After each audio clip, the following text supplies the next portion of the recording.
As the one survivor seemingly immune to the zombie infection running rampant in its quarantined Los Angeles setting, Dead Island 2 lets you become the most pugilistic plastic surgeon in Hollywood, doling out blunt force facelifts to every valley ghoul and undead surfer dude staggering around its post-apocalyptic paradise setting. During my recent hands-on with the first 5 hours of this long-awaited zombie-slaying sequel, I had a blood-splattered blast becoming the rotting flesh prince of Bel Air and turning every floor in the city into a ghastly red carpet, even if it did feel at times like I'd curb-stomped a lot of these same skulls before.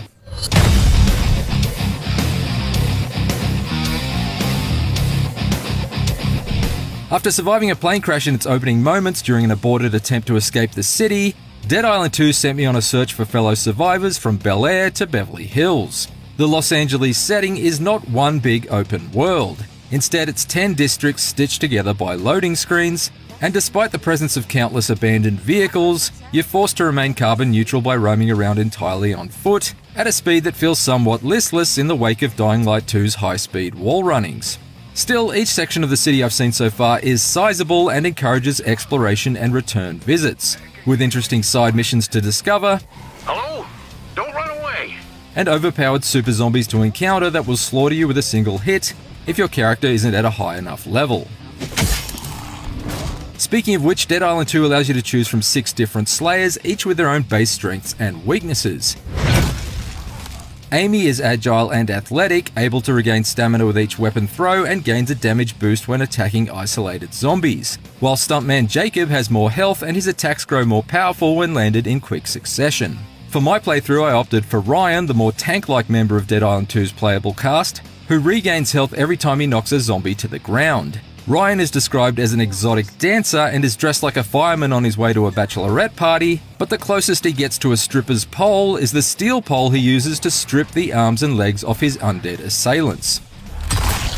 Building on each character's base stats, Dead Island 2's skill card system allows you to tailor your character traits to best suit your playstyle.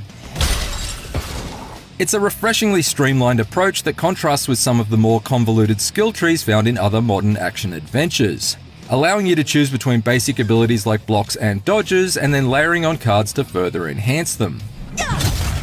The bulk of the cards I unlocked as I progressed to level 10 during my hands-on were useful though not especially game-changing, like gaining health from well-timed blocks or performing a war cry to receive a temporary boost to toughness. But I'm assuming that some of the flashier superpowered abilities will come in the form of top-tier Newman cards, which I'm unfortunately yet to come across this early in the adventure. You don't need a poker face to handle Dead Island 2's deck of cards, but you will need to poke a face, stab a torso, and lop off an arm or two during each and every encounter with LA's population of meat puppets. Thankfully, you're armed with a unique assortment of improvised utensils in order to tackle Dead Island 2's all-you-can-beat buffet, and many of them feel enjoyably distinct to use. From the satisfying way a heavy attack with a sledgehammer knocks enemies into the ground like fleshy fence posts, to the rapid blows of the brass knuckles that allow you to punch a zombie's brain right out of the back of its skull like you're pitting the world's angriest olive.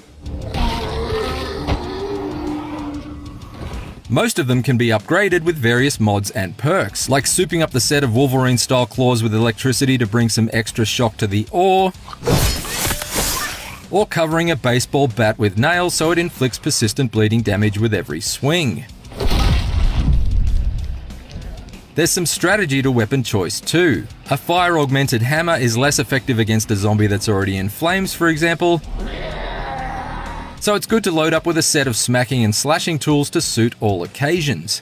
My mastery of my arsenal was tested during one side mission, where a Gen Z influencer tasked me with dispatching waves of monsters in various specific ways in order to capture footage for her channel.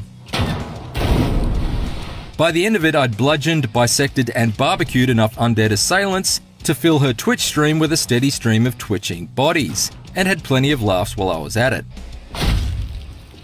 This was just one of a handful of memorable set pieces packed full of more rancid zombie varieties than you can shake a barbed wire covered stick at. From enjoying a backyard cookout with freshly grilled ghouls, to dousing undead paramedics in water and lobbing car batteries at them to shock them into submission, to tearing through the zombie cast and crew in a Hollywood backlot, I relished the opportunity to carve out a Californian killing spree in a blaze of gory glory.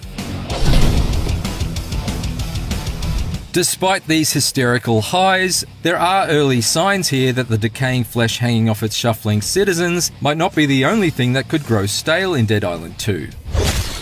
And it could potentially become a fairly repetitive experience over the course of the adventure. Building interiors are notably reused at times, and so are a number of mission objectives. I've had to replace the circuit breaker on an electronic gate to stop the advancing zombie hordes on more than one occasion already, which seems a little uninspired. This'll work.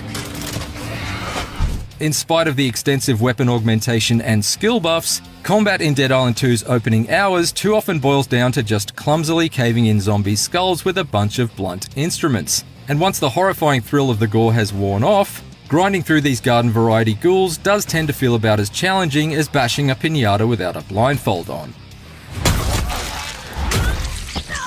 On that note, it was striking me as odd that I'd spent 5 hours in the land of the Second Amendment, rummaging through the personal safes and panic rooms of the rich and famous without finding a single firearm. But right at the end of my hands-on, I received a call on the walkie-talkie from returning series character Sam B, informing me that he had a lead on a gun, and acquiring it was to become the next story objective. That was certainly an enticing way to finish. The guns you see in this footage were unfortunately not available during my hands-on, but their inclusion in the final game in combination with a few more weird and wonderful enemy types and the Berserker Fury mode hinted at in recent trailers has me feeling optimistic that Dead Island 2's combat will evolve enough to keep me on the hook throughout the course of its limb-lopping tour through La La Land.